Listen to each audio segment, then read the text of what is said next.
Hello, I'm Tan, the Tan BOTC channel. Let's move that down a bit. And today we're doing a read-along. You haven't seen this in a little bit. And I want to get to more of these in the future sometime. I'm going to be reading Chapter 6, The Upstart. You can see this is an older background that I had. And we're having Maldren, the assassin, narrate for the book. Thank you, Maldren. And this is just from the background of my channel, so let's just use my channel background. See if I can get to my channel. There we go. Ta-da! We're gonna use my channel as a background this time. So I got my computer back up. I should subscribe to myself. No, I'm just kidding. I can't even subscribe to myself anyways. You click on it and it says sign in. I'm not doing that crud. I'm not signed in on my Xbox. But I hope you enjoyed this read-along nonetheless, and let's get started, shall we? And also I want to apologize if there's any mistakes or errors as I read along. Once again, as I said, the last one, very rusty. I've been rusty at a lot of things lately, even though I'm not a robot and I can't rest. So bear with me if I do somebody's name wrong, or not necessarily names wrong, but necessarily the voices that I lended to them. So I hope that I'm sorry for the inconsistency. I should be more consistent. I do look these over before time, but sometimes it gets a little just out of the way and I forget where all the characters are about to start talking, but I'll do my best. So let's begin with Take It Away, Baldrin. When Leaf, Barda, Jasmine, and Doom at last returned to the palace, they found it ablaze with light. The entrance hall was crowded with waiting people. Guards and palace workers alike had crept out of their rooms and gathered together as soon as the crystal left the palace. All had stayed awake to send strength to their king. The story told by the 6 guards who had run from the forge had only made them more determined to continue their watch. Leaf's heart twisted with pain as he saw the gladness on their faces, heard their shouts of triumph and relief as he told them that the crystal was no more. The yellowed scrap of paper tucked away inside his jacket seemed to burn him. The words of the evil rhyme tormented him. As the bells began to ring and the celebrations began, he slipped away to the new library. It was shadowy and seemed deserted, but a light glowed at the end of the room from Joseph's private chamber. The only librarian was sitting at his work table, with his back to the open door. The table was cluttered with paints and brushes, and a half-completed illustration for a new book lay at Joseph's hands. But the brushes were clean, and the jars of paint sealed.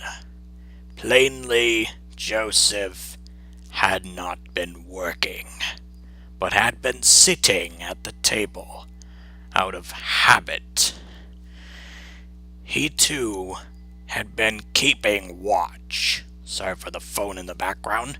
Nasty thing wants to ring when it wants to ring. Darn thing, I hope you cannot hear the dang phone in the background.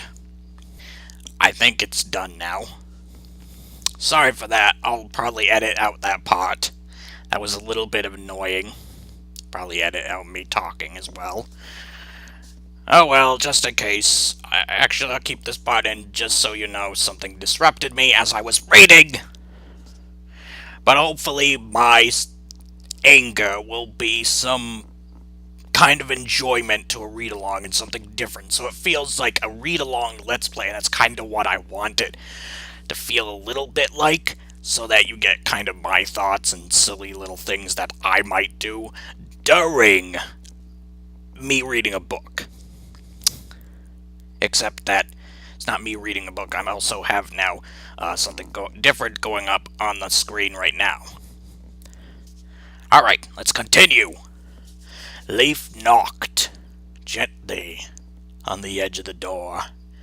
Joseph turned stiffly in his chair, frowning slightly when he saw who his visitor was. However, his face broke into a radiant smile.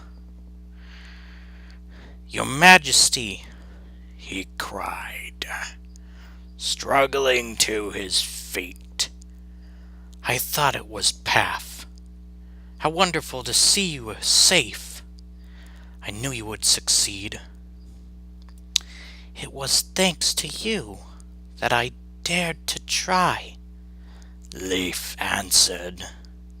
He moved into the room and took the old man's outstretched hands, shaking them warmly. Then he hesitated, not quite knowing how to go on. "Joseph, there is something I need to—" he began. "I know." Joseph broke in. "Ever since I first heard the bells, I have been thinking about it. And you will be surprised.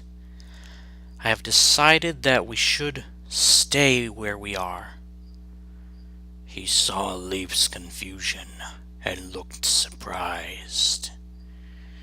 "Did you not mean to ask me about the library, Your Majesty?" he asked, ironically. "About moving it back to the third floor, now that the menace has been removed." "Oh yes, that too, Joseph, of course," said Leif hastily and quite untruthfully. "It has taken a very long time to move all the books downstairs," said Joseph. "I cannot bear the thought of carrying them all back again. Path tries her best, I dare say, but I fear she will never be half the assistant Ranish was, and she chatters so." Leif smiled.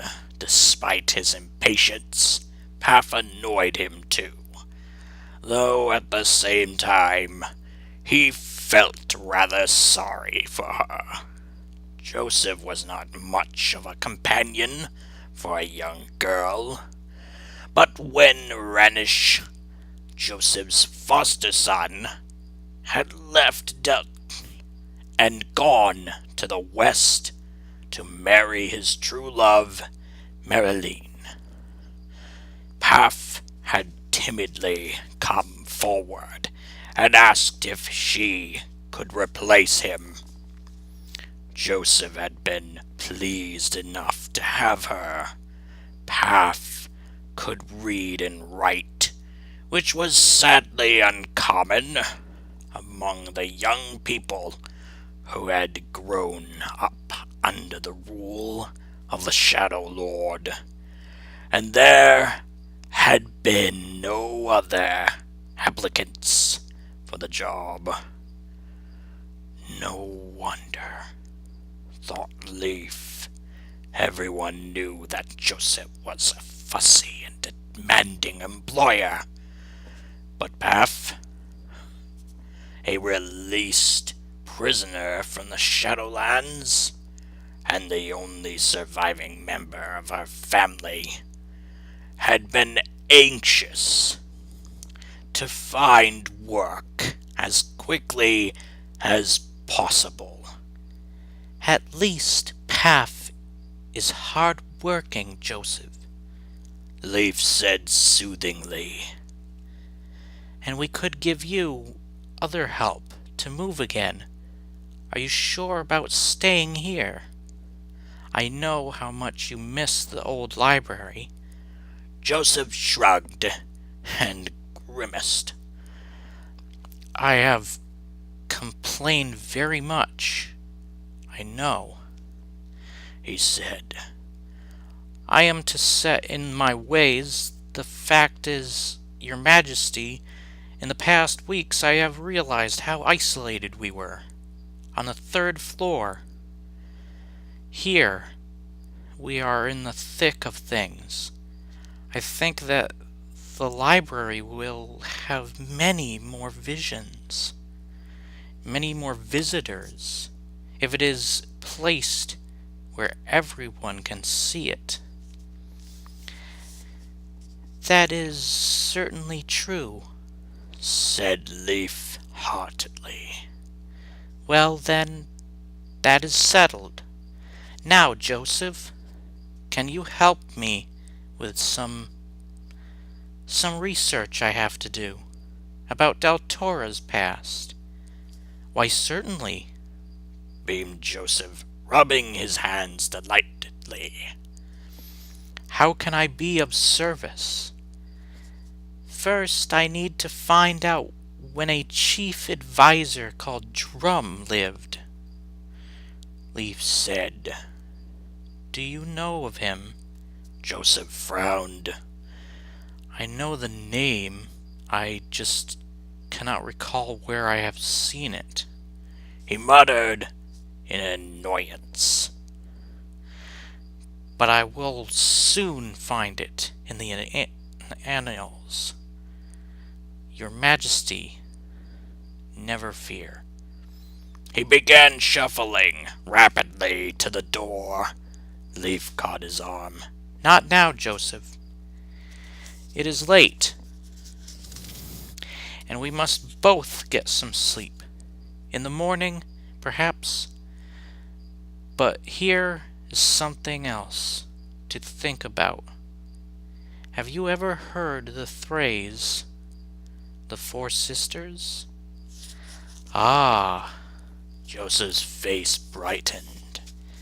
Why, of course, the Four Sisters is an old Jalis legend, one of the Tenna birdsong tales. It is about 4 sisters who loved to sing together. They sang so sweetly that they annoyed a wicked sorcerer who banished them to the 4 corners of the land. But still they sang to one another, though they were far apart. Leaf nodded gloomily. No doubt the Shadow Lord thought it amusing to name his sources of poison after 4 sweet sisters in an old Deltorian folk story. He thought, but this does not take me much further. Phone is ringing. Dang again. Well, there goes another dang phone call that just went by. At least it's done with. I'll edit that part out as well.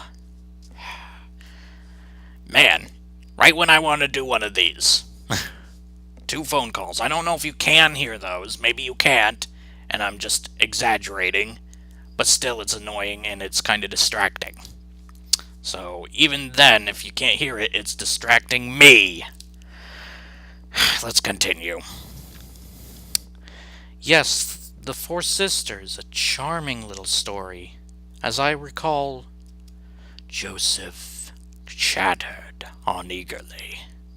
I have not read it for years, but plan to do so very soon, to see if it is worthy of inclusion in Tales of Deltora.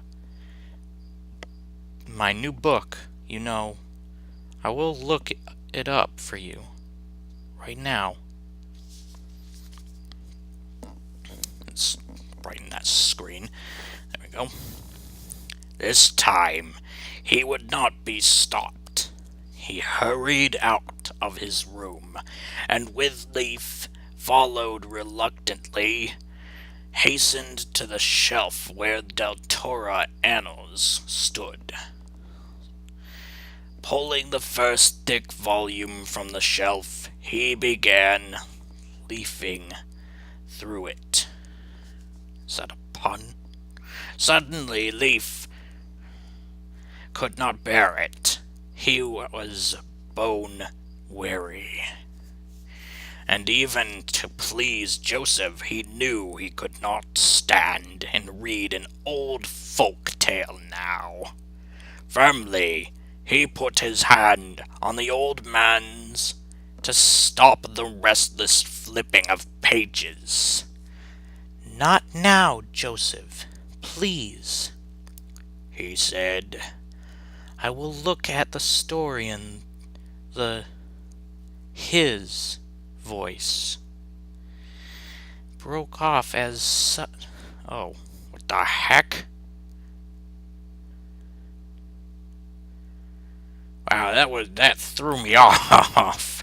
Anyways, his voice broke off. It doesn't even have the sticking quotations or whatever. That is so weird. His voice broke off as suddenly his stomach seemed to turn over. I don't know if that's a good thing or a bad thing. I also just want to say that there will be a shout out at the end of this video, and also I'll talk about what my next video is. It'll be very brief, so don't worry about that. Just as this. He was aware of Joseph looking at him in puzzlement, but for a moment he could not speak. He stared down at the closely printed page on which his and Joseph's hands rested.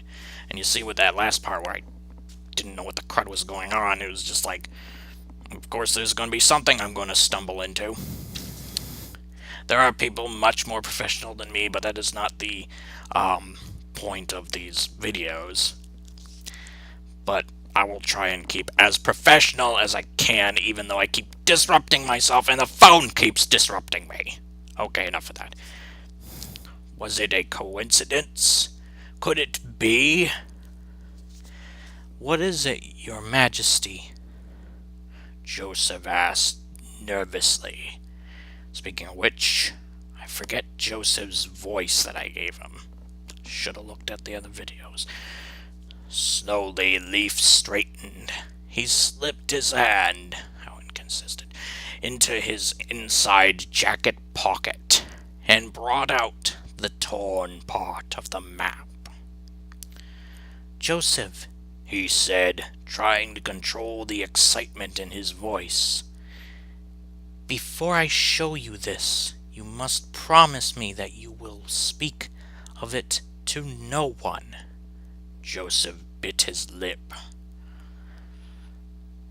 "I know I have let my tongue run away with me in the past, Your Majesty," he mumbled, "but I have learned my lesson.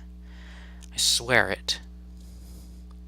Any secret you share with me now, I will take to my grave. I hope it will not come to that," said Leaf lightly, and still wondering if he was doing the right thing. He unfolded the map. Joseph's eyes widened. "Why, how did you come by this?" he exclaimed in excitement. You recognize this paper? Leaf asked quietly. Of course.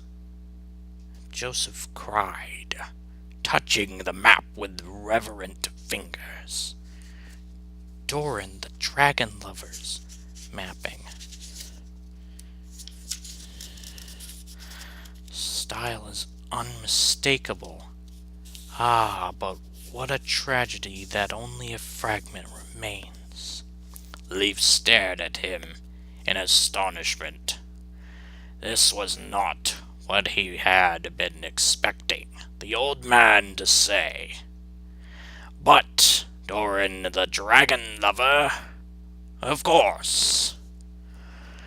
That was why the markings on the fragment of map, all but the verse, had looked familiar.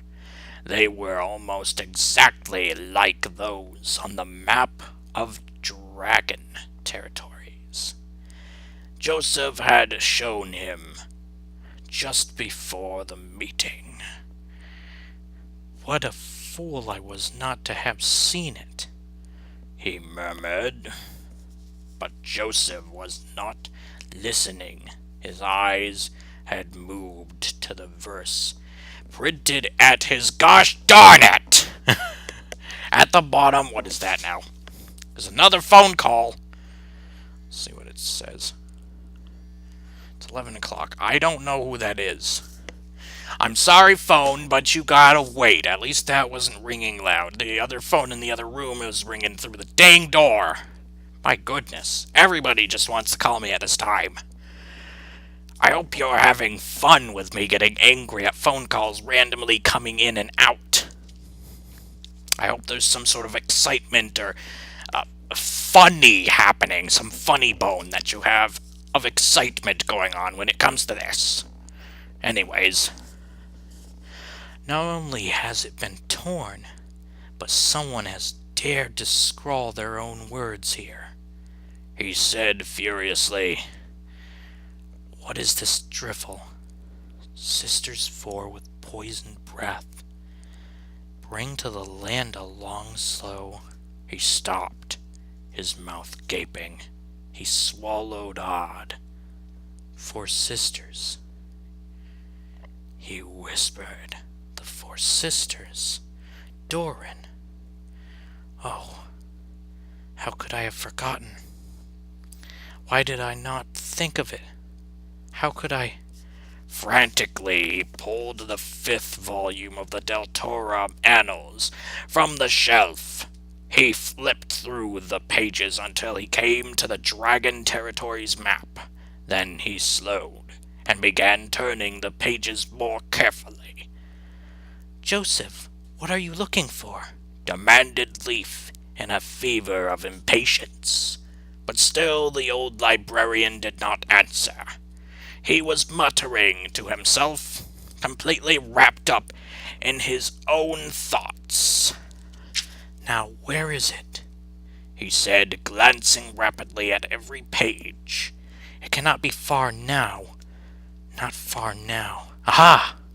Recklessly, he pressed the book wide, open and pointed triumphantly at the left-hand page, which was covered with Doran's writing. Here it is, he said. Doran's final entry in the annals. Read it. Joseph what? Leaf began. Read it, roared Joseph, his eyes wild. That didn't sound like a roar. Roar! There we go. Read all of it. You will see. And we got here in the picture, it is a picture of said book, and it does go to the other side. Okay, so let's read this. This is the explorer Doran, writing in haste. He sounds just like me, Maldron. I returned yesterday from my journey to seek the remaining dragons. In grief, I tell you that not one still flies. Deltorian skies, and there is even more dreadful news. I now know why the enemy wanted the dragons destroyed. He had a plan that the dragons would not have tolerated. The four sisters in the far-flung corners of the land.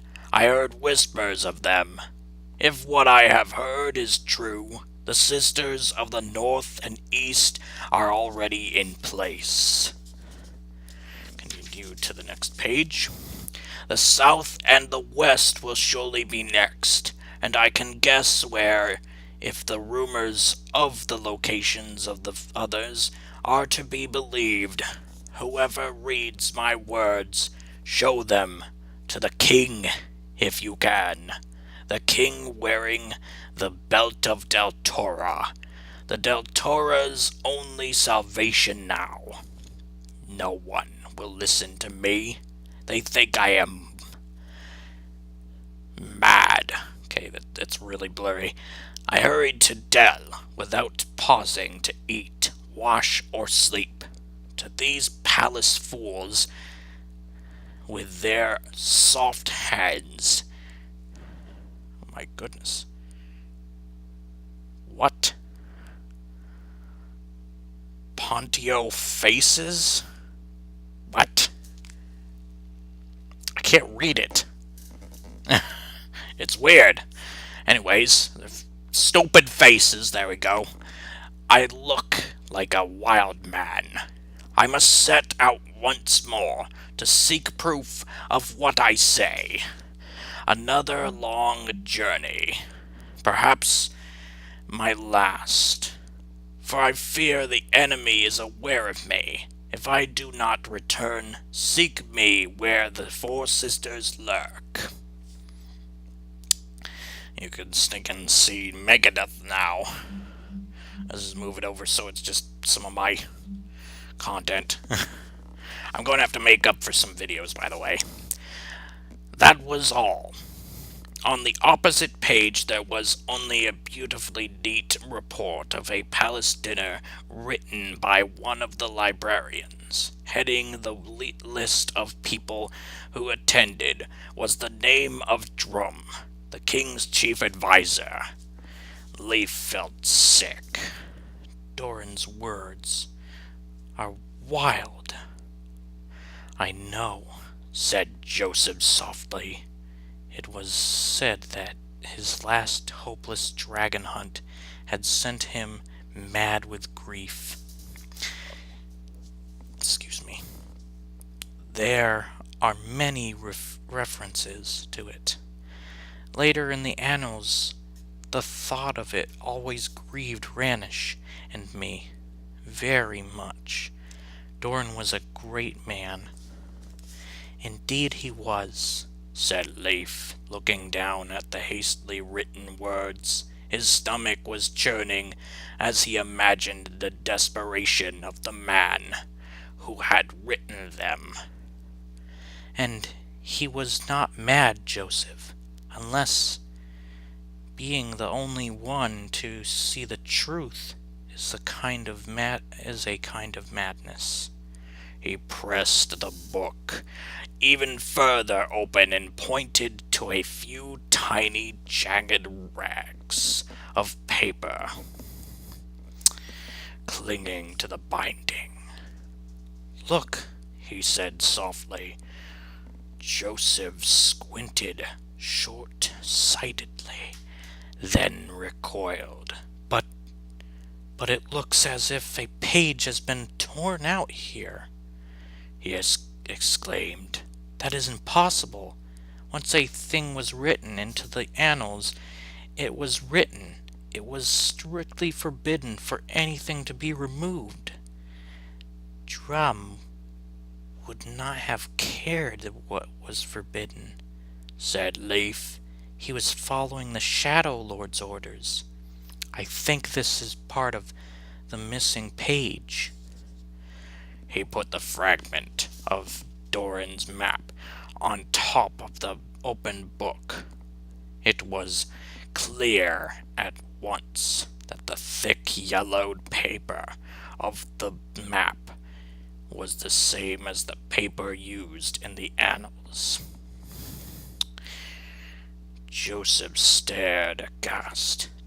Doran drew a map on the page opposite his words to show where he thought the four sisters lurked. He breathed.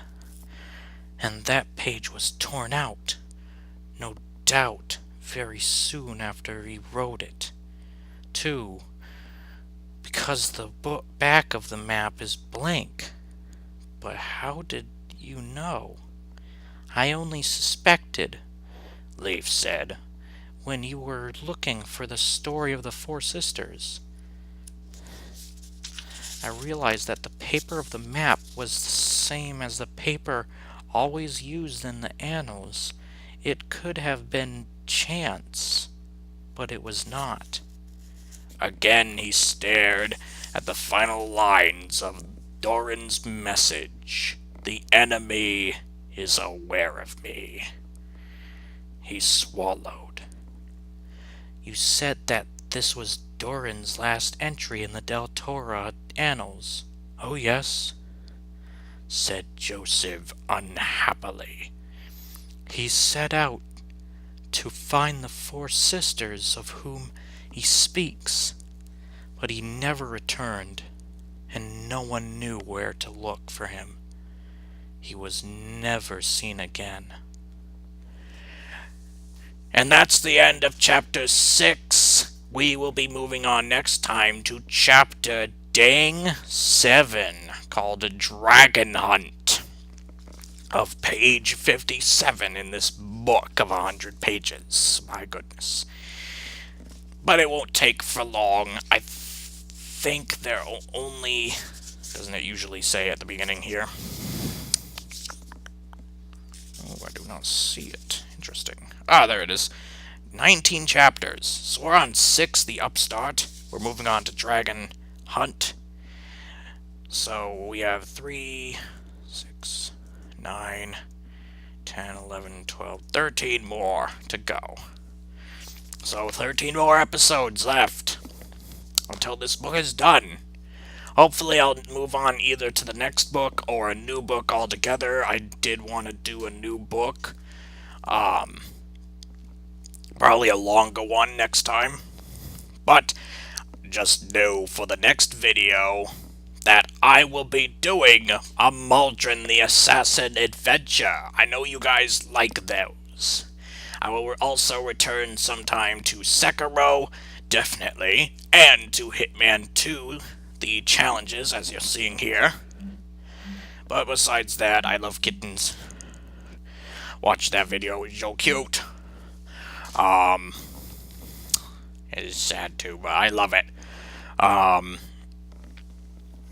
So I'm glad I returned with my PC. That's the first time I live streamed on D-Live. Just know that I'll probably have several places I'll live stream to. I'll probably live stream on YouTube, D-Live, Twitch. It really depends, and Mixer. Maybe I'll live stream on all 4 and have exclusive videos to all 4 different places, that is. For right now, I couldn't have put it up on D-Live. I do not have I'm not a partner with them. I also want to say the shout out and subscribe to PewDiePie. I know I'm not much and I only have 47 subscribers, but if you do want to subscribe to me and you do like the content and this annoying voice, then please like, share, and subscribe. Leave your comments below, and when you do subscribe, hit the little bell for notifications on when my next videos come. You'll be notified of their existence. Ha ha ha ha ha ha ha! But tune in for not only the next read-along, Sekiro video, and whatever gaming videos I do and such. And is it with your memory, because I have to cover the 2 games that just came out recently. But besides that, we also have... well, Maldron's Adventures. What did you think? I'll see you guys next time, and goodbye. Ha ha ha ha ha!